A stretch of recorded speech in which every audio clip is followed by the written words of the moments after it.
Bueno, buenas tardes a todos. Vamos a dar inicio al panel post-almuerzo de las 3 de la tarde, con un poquito de demora, pero ya estamos. El panel va a estar dedicado a analizar la responsabilidad de intermediarios con el foco puesto en un modelo viable para Argentina. En ese sentido, les hago un brevísimo comentario. Mi nombre es Valeria Milanés. I am Valeria Milanés. I am a part of the Association of Civil Rights and in the Department of Freedom of Speech. And this topic is especially of interest because the responsibility of intermediaries, si buscamos un modelo viable, entendemos que debe tener especial cuidado con una de las garantías fundamentales, que es la libertad de expresión. En el más amplio sentido de entender ese término, porque la libertad de expresión engloba también la libertad no solo de expresarse, sino también de decir, sino también de formar la propia opinión, de buscar información y asociarse. Hay muchas libertades vinculadas a este concepto con respecto a un modelo viable para Argentina, la idea es precisamente adoptar un modelo que sea respetuoso de esta garantía en el MAS, al menos para la asociación, ¿no? Y escucharemos la opinión del resto de la mesa, lo más respetuoso posible de esta garantía. Es un tema que no es menor, ya las relatorías de libertad de expresión de las distintas instancias internacionales han empezado a indagar este tema y a expresarse en tal sentido. En el 2011, una declaración conjunta, la Relatoría Especial para la Libertad de Expresión de la Comisión Interamericana de Derechos Humanos también le dedicó un capítulo específico a este tema en el informe Libertad de Expresión en Internet que publicó en el 2013. La ADC, junto con otras organizaciones internacionales, elaboró los principios de Manila, con los cuales es muy probable que ustedes ya estén familiarizados, que fueron lanzados públicamente en marzo del 2015 y son principios de referencia para legislaciones en este sentido. No voy a explayarme mucho más porque entiendo que de estos principios y este tipo de análisis van a hablar cada uno de los presentes en la mesa, así que voy a dar pie primero a Federico Della, who comes from Google, va a tener una reflexión acerca de el estado posterior al fallo María Belén Rodríguez, the conditions after the decision of María Belén Rodríguez, the evolution of case law and doctrine under the framework of subjective responsibility. Buenas tardes a todos. Gracias por organizar este evento, Pablo y Paula, por la universidad, por prestarnos el lugar, por los demás speakers por participar y hacer que todos salgamos de aquí un poquito más sabios que antes de entrar a esta sala. No por escucharme a mí, sino más que nada por escuchar a todo el resto de la gente. Como bien decía la presentadora, yo soy abogado de Google para los países de habla hispana. Entre las muchas cosas que hago, está el manejo del portfolio de juicios de la compañía. Entonces, lo que me pidieron era que comparta aquí un poco con ustedes ¿qué ha pasado después del fallo Rodríguez en materia de jurisprudencia en Argentina? Was asked to discuss what happened after the María Belén Rodríguez decision. En realidad voy a empezar por un poquito unos años antes del fallo Rodríguez. Sé que solo tengo unos 20 minutos, pero voy a tratar de aprovecharlos al máximo. Para que la audiencia se dé cuenta de los desafíos que es trabajar para un intermediario sin una ley de intermediario. Y el tipo de preguntas que nos hacíamos y nos seguimos haciendo todos los santos días cada vez que recibíamos un reclamo, and we continue to ask ourselves every day we receive a complaint or a claim, be it private or public or of an agency that represents collective interests. La primera pregunta básica era siempre la misma. ¿Somos responsables por lo que indexamos? Are we responsible for what we index? Google is responsible for the content it indexes through y la verdad que sin una ley de intermediarios la pregunta duró mucho tiempo en ser resuelta. It took a long time to answer that segunda era, ¿necesitamos una notificación del afectado o nosotros debemos monitorear la web todo el tiempo para ver que no se digan cosas malas de cada uno de los individuos que nos pide desindexar todo contenido feo que no le gusta y que solo él sabe cuál es? La tercera es qué obligaciones tenemos. O sea, debemos prevenir, debemos estar ahí monitoreando todo el tiempo lo que indexamos. La cuarta es, ok, ¿quién debe intervenir? ¿Quién puede pedir? ¿Quién es el legitimado activo? Un particular no hay duda. La justicia no hay duda. Ahora, creo que sobre la autoridad competente todos sabemos, seguimos con la duda de cuál es hoy la autoridad competente que definió Rodríguez. Entonces, esa es una de las preguntas que mantienen un gran signo de interrogación. ¿El INADI puede pedirnos en representación de un interés colectivo? La AMIA representa a los afiliados. ¿El Club Boca Juniors representa a los hinchas de Boca o solo es un club? Este son el tipo de preguntas, algunas más risueñas, otras no tanto, pero que nos hacíamos todos los santos días que recibíamos reclamaciones. ¿Cómo está protegida la indexación por imágenes? Es otro gran interrogante. Y parte de ese interrogante creo que puede aún sostenerse después de Rodríguez. Para mí no, pero para muchos otros sí. ¿Cómo se ponderan los derechos? ¿Es Google quien debe ponderar derechos? Nuestro equipo legal, nuestros asesores legales externos que están sentados por ahí, debemos decidir si algo es difamatorio o no difamatorio, legal o ilegal, si le gusta o no le gusta el que nos reclama, si esta foto sí, pero aquella no. Son preguntas que son muy difíciles de contestar desde un punto de vista legal. ¿Cómo actuar ante cautelares difusas? Nosotros hace un tiempo, mucho tiempo antes de Rodríguez, la compañía decidió tomar un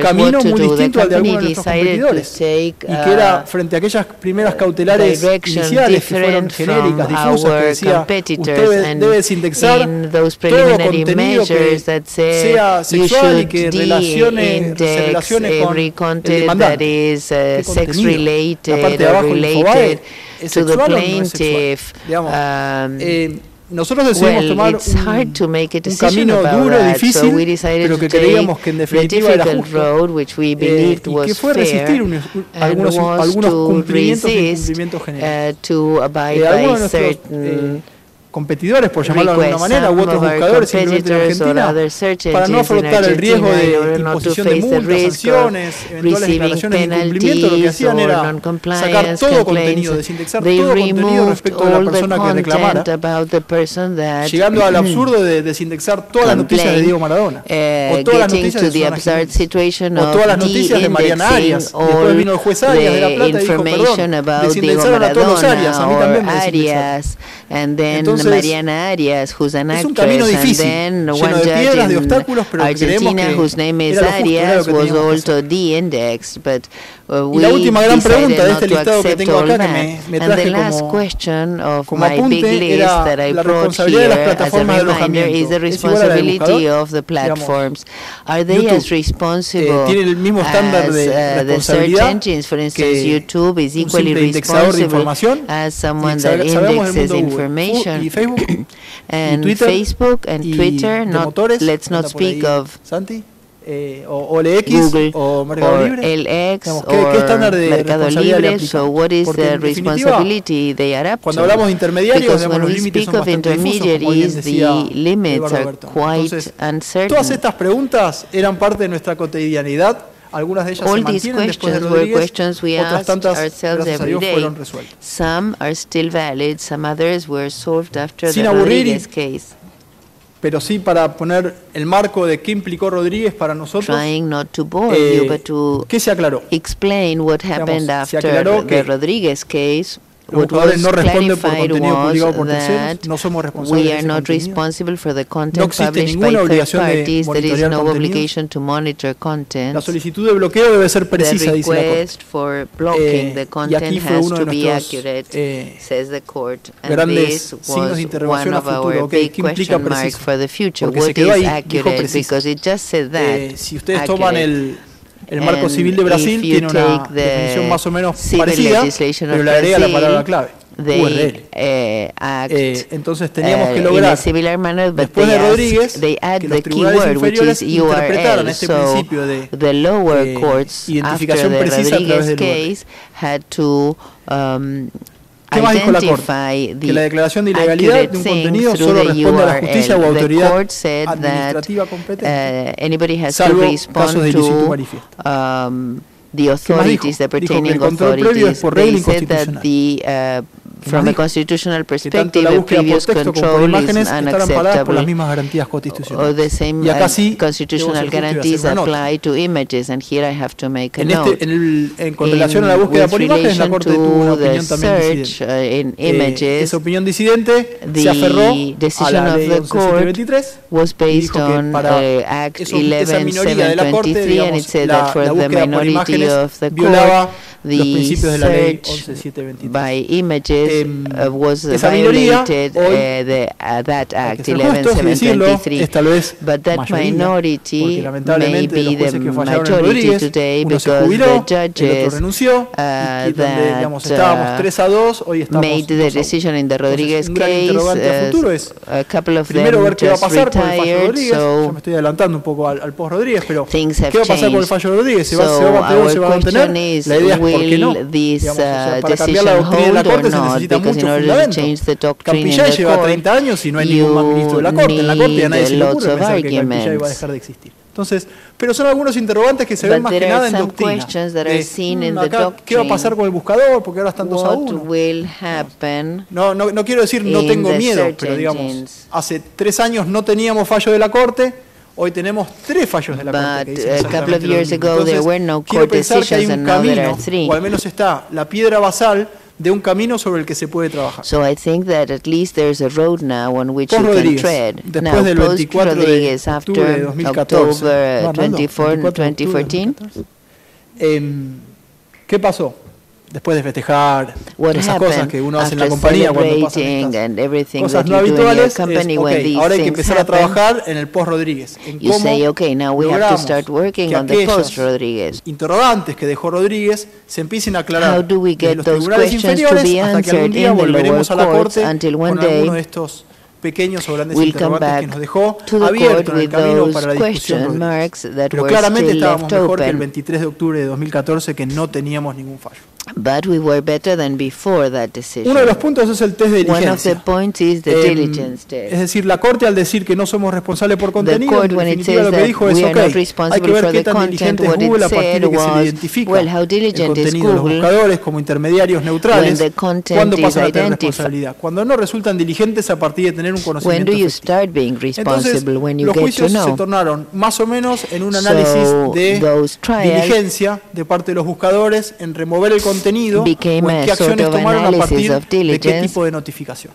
Or what type of actions did they take after receiving a notice? And something quite peculiar happened that I had never seen. En el derecho privado, sí en el derecho público. In private law, I had seen in the public law, however, and it was that some para que nosotros dijéramos si para nosotros ese contenido era manifiestamente ilegal o no.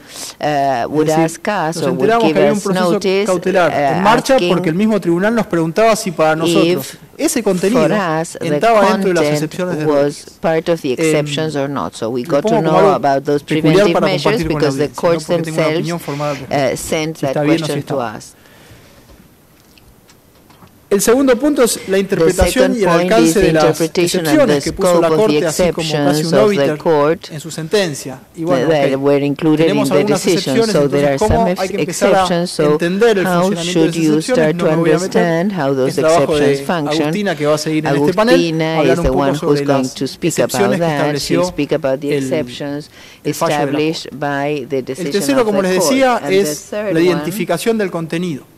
Y aquí sí, digamos, quiero compartir con ustedes que más del 90% de las cautelares que hemos tenido desde entonces siempre fueron basadas en URL.